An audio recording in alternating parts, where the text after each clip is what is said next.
Hello and welcome. We're live. So welcome to everyone. And for those of you that have been listening in or watching these interviews, I've been busy over the past year interviewing amazing people that I know. However, today is very special and I have an extremely special guest, Ipsissimus Hideto Nakagome, who is a member of the Third Order, lineage holder of the Modern Mystery School, ritual master teacher, master healer, and head instructor of the Ipsissimus REI Institute. Is initiated as a priest in esoteric Buddhism, Viking shaman, Celtic shaman, Knight Templar, Egyptian shaman, and so much more. Not only all of that, is a very successful businessman. Now, some of you may not understand all of those titles, but just so you have an idea of the vast knowledge and wisdom that Ipsissimus Hideto has. So welcome, Ipsissimus Hideto.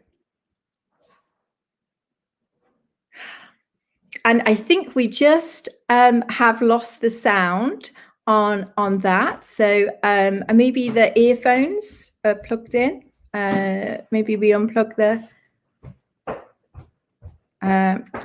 We haven't got.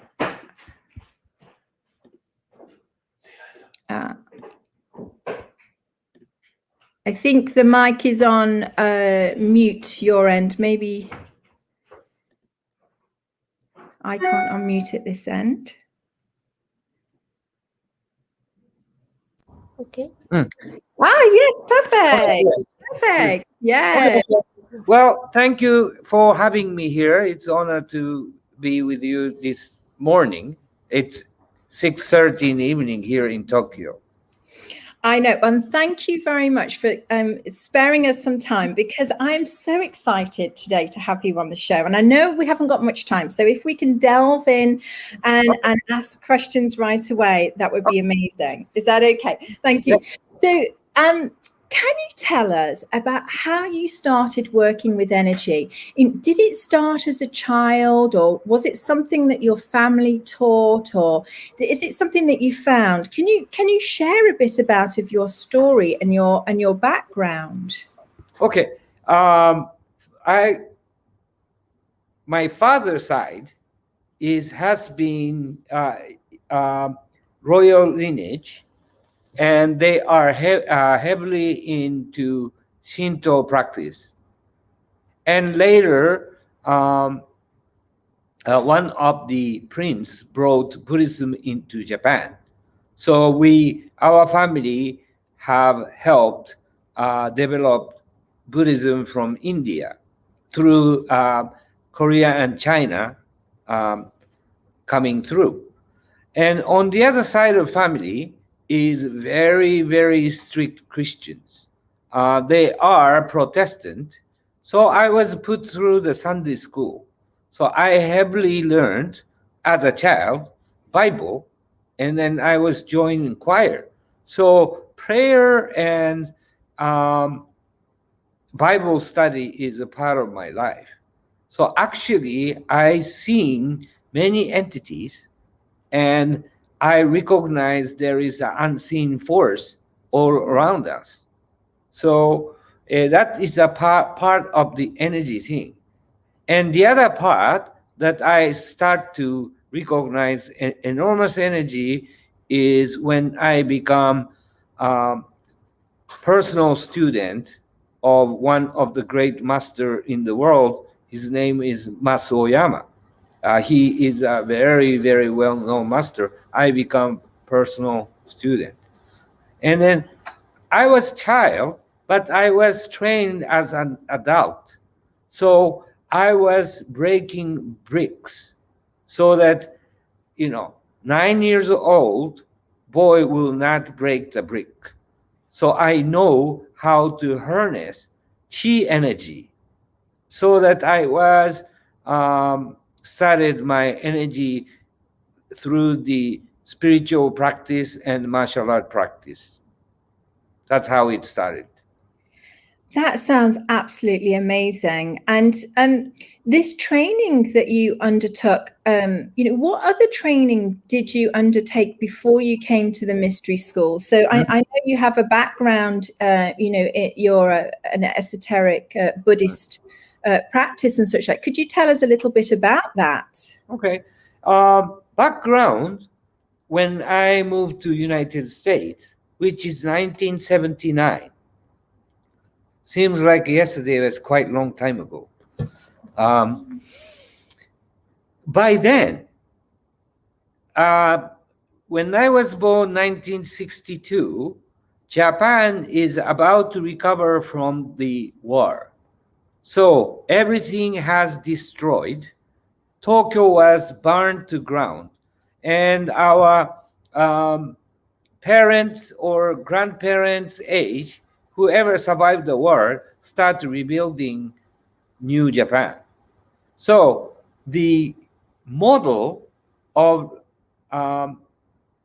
country is not all traditional Japan. It was under control of the Allied force. Therefore, we have to reform as part of adopting Western culture, aka democratic society. So, as a child, I never wanted to know about Buddhism or Shintoism. That was outdated, as I thought. Then I went to United States. Then as I told you, I was trained as a martial artist.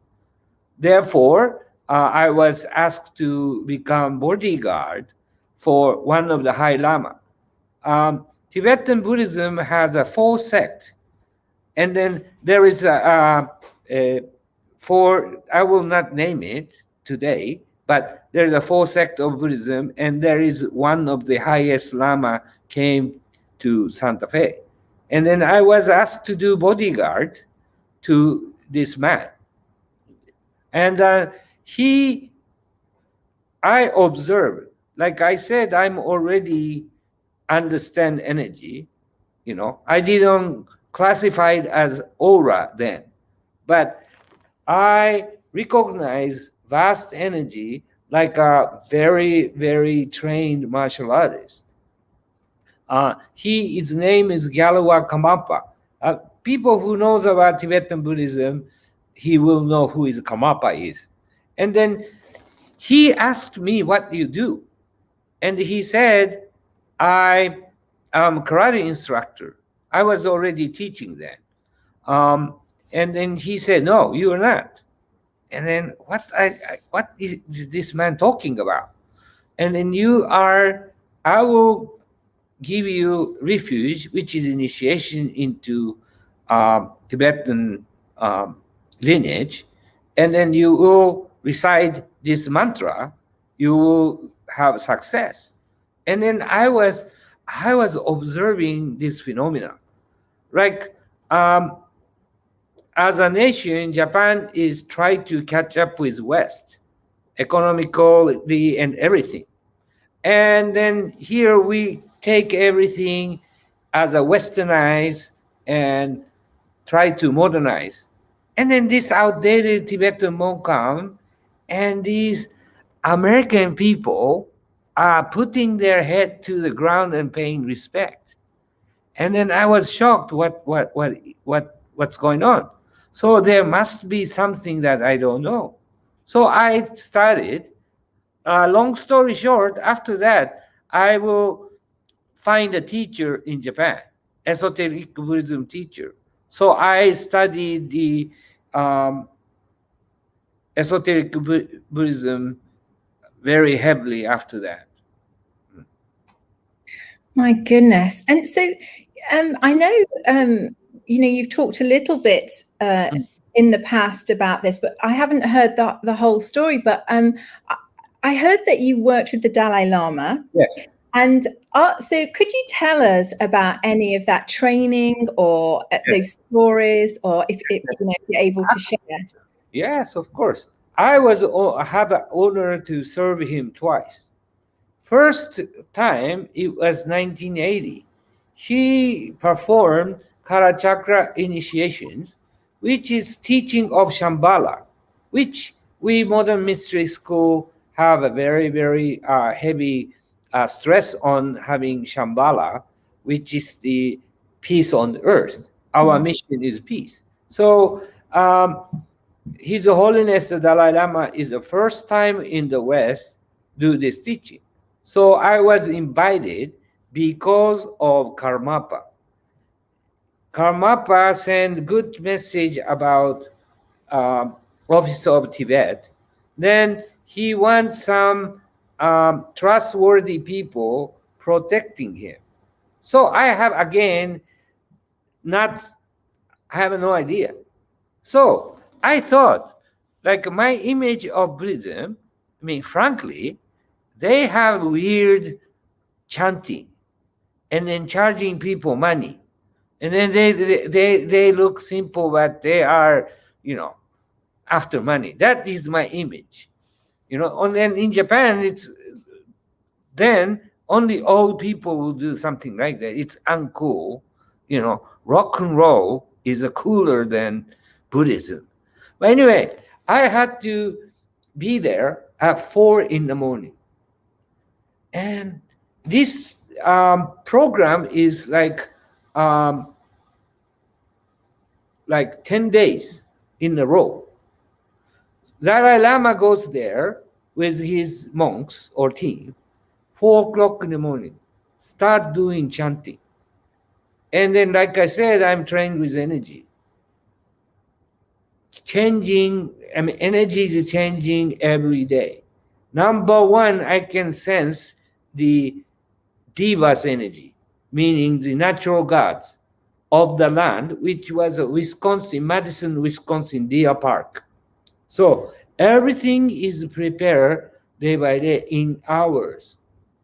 Then audience, hundreds of, if not 1,000 people, come to show up before Dalai Lama around 10 o'clock. So I thought, this means real. He is doing something that I really don't know. Okay, so after that, I studied Tibetan Buddhism a little bit, but it was too difficult because my English wasn't good. And then you learn something Tibetan into English, then translate in Japanese. So I was really, really frustrated. So I found a teacher in the same kind of line of the Buddhism in Japan. So I studied heavily. And then after that, I don't know which year already, it's a long time ago, His Holiness the Dalai Lama came to Santa Fe, New Mexico, which city I lived. And then I was, of course, doing service for him, bodyguard. This time I was doing series of rituals that I cannot break. So during this time, I have to do it. So I was doing this practice. It has to last beginning to end. You have to do 90 consecutive days. And then I was doing this ritual, and I had to start at like 3 in the morning because Dalai Lama comes out around 7 o'clock. So my final day of this practice, I was coming outside, and His Holiness the Dalai Lama came out also, calling me. And then I had this Buddhism picture of Buddha, and I put it in altar, and then I will do the ceremony for 3 hours. And then he calls me and he tells me, I know what you're doing. Yeah. And he takes and he starts signing. And I was freaking out because you are not supposed to write something on Buddha, but he can because he's the Dalai Lama. So he was putting on Buddha's navel full signature of who he is. Usually he will write very little. And later they find out, Tibetan people see this sign, they will pay utmost respect, they bow down. And then, Mr. Nakagome, how did you obtain this? You shouldn't have this. And he was saying, you are very good. This will be useful when you start teaching. I didn't have any desire to teach anything. Want to become successful. That's why I took this practice. It was a very personal. I want to be successful. I want to make money, and living in a mansion, and which I did all of it, but I didn't know that they come like today, talking to people all over the world and talk about spirituality. So that's a little bit about experience with Dalai Lama. My goodness, that is just phenomenal, absolutely phenomenal. And I just love it that, as you're talking about it, you're saying, oh, well, I didn't actually know what they were doing, when you first, came across it, but you already had that insight to think, well, hang on a minute, there's something here and I need to know what that is. And Right. And taking that step. I mean, that often, people have that block, don't they? They don't recognize, they don't often see it. And you had that insight to see it. And you were very young, weren't you, when you went to the States and what have 15. you? 15. Yeah. So very psychically, well, I wouldn't know what it was psychic then, but I knew that I'm going to West. And I had there is kind of crazy. No Japanese there wasn't any Japanese student in Santa Fe, New Mexico then. I was only one. But I knew somehow I will start speaking English. It was a pretty natural. So, yeah, life is very peculiar, I think. Yeah, very magical, very magical. So we talked a little bit earlier, about the East and the West mindset, and how does that work when we're working with magic? Because obviously in the mystery school, we're always talking about magic, and we use magic for many different things, and to have success in our life, to have good relationships, to be at peace, all of these different things. So does it really make a difference if we have an Eastern mindset or a Western mindset? It did. Meaning it's a past tense, because I didn't have any identity as Orientals or Eastern person until I went to United States.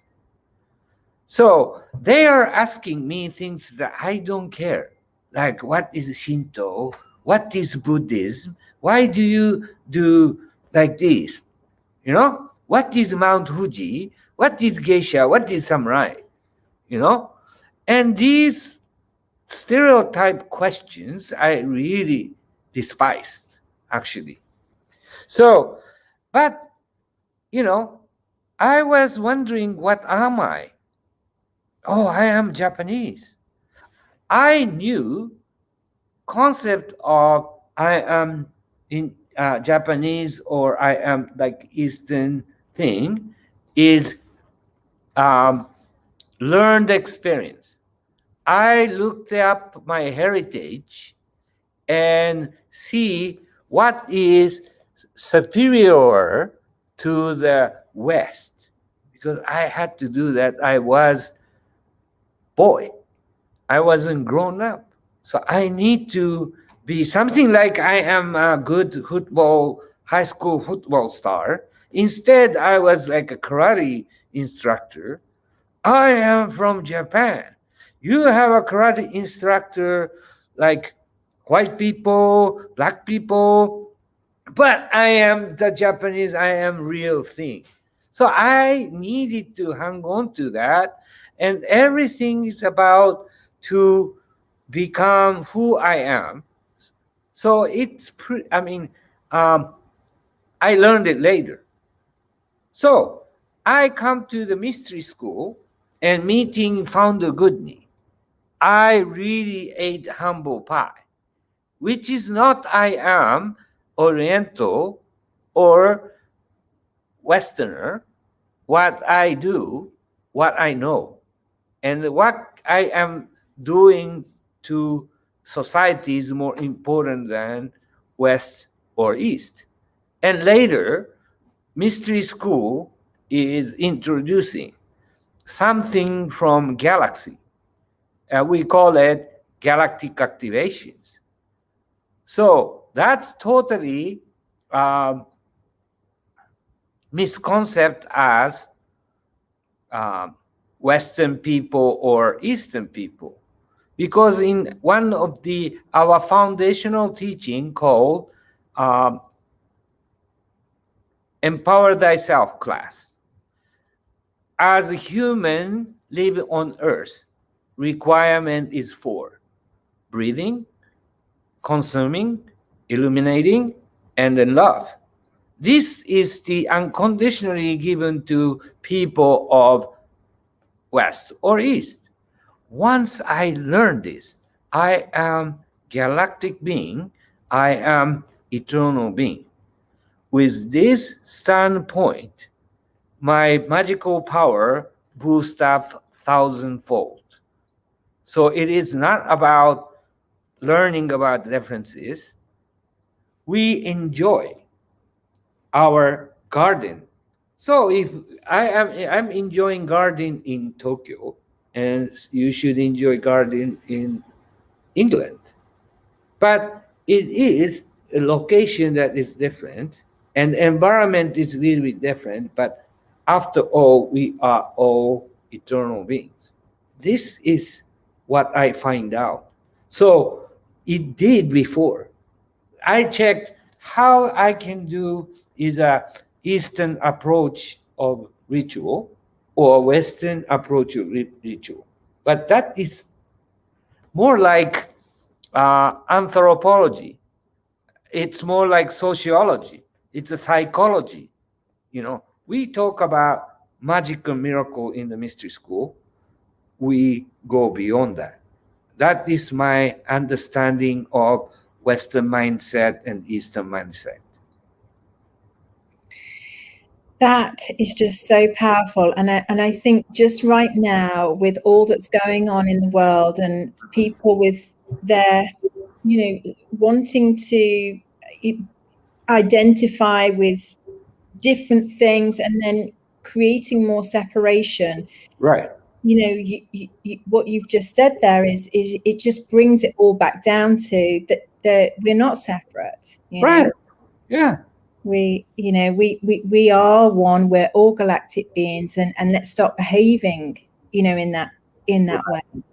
Right. So, like, we can enjoy Japanese food and we can enjoy English food. It doesn't mean that we are different because of what we eat or how we speak.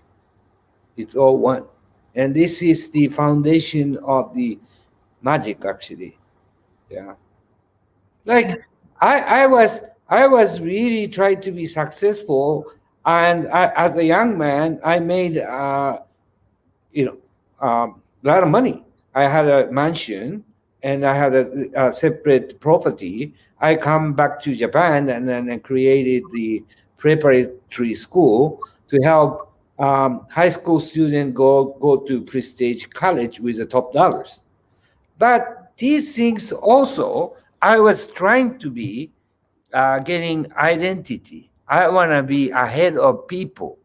And that is yes, now I am, this experience can help a lot of people, because success in modern world is money. They said no, but a lot of people are still in that way. And without me being pursuing this and not having been able to make money, I couldn't tell people there is other way.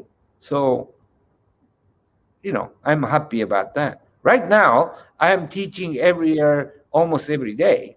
So this is what I do. Yeah. Mm. I know. For those of you that have never experienced one of Ipsissimus Hideto's classes, if you ever get the chance, I'm going to have to say, please. He doesn't. I mean, nowadays I know it's more of the higher initiates, that would train with you. But please, it's just a mind-blowing experience. So I just wanted to put that in there at this point. Now, I know we don't have much time left. We only have about 5-10 minutes left, but I wanted to ask you, is there anything else that you would like to share with us today? Things that we can, things that you feel we may need to know, or you want to share? Abundance. We humans are conditioned to avoid lack, meaning you are worried about not having enough. And that's why you work hard. You need to be smart to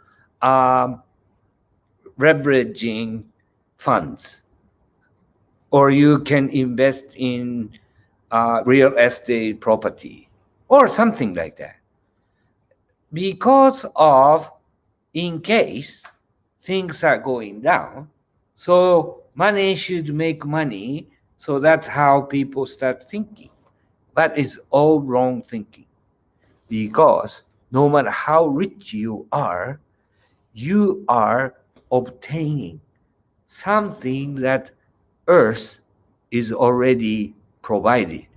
Nobody has something extraterrestrial in the home, maybe meteorites or two.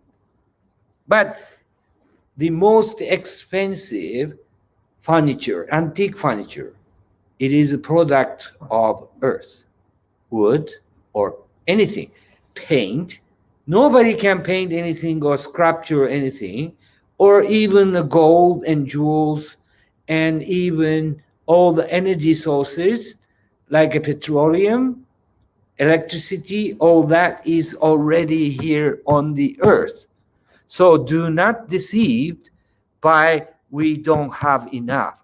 We do. Everything is how we put in here in our mind.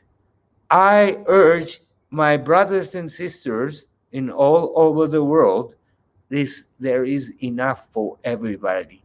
And this is not new age positive thinking. It is the fact. So there is enough for everybody. There's a lots of space in here. And there is a peace we can create because it's already there. How we live our life is what matters. Yeah. That's what I want to tell you. That is very, yeah. Right now, I mean, again, people are going through such, difficult times, and that is just, that's just to know that and to have that, in our hearts, I think is key right now. And, those messages of, we're all one, we're all the same, we're the galactic being, we're eternal beings, and there is enough. We can do this. It does. Yes, it has provided enough for hundreds of thousands of years, actually. And it is still, sun comes up every morning. Yeah, so there is enough for everybody. Yeah. Let's have fun instead of worrying about what's going to come later. We can overcome as God beings, galactic beings. Yeah. Thank you, Ipsissimus Hideto. Thank you. Absolutely amazing. Now, I know we only had a short amount of time, so I'm hoping that I'm going to be able to entice you back for another interview so we can delve deeper. Yes, more than happy to do that. Thank you very much for having me tonight. Thank you. This morning. Yes, I know. It's, and thank you everybody for watching. I'm sure you're going to, this is going to blow your mind. So enjoy, and we'll see you all next time.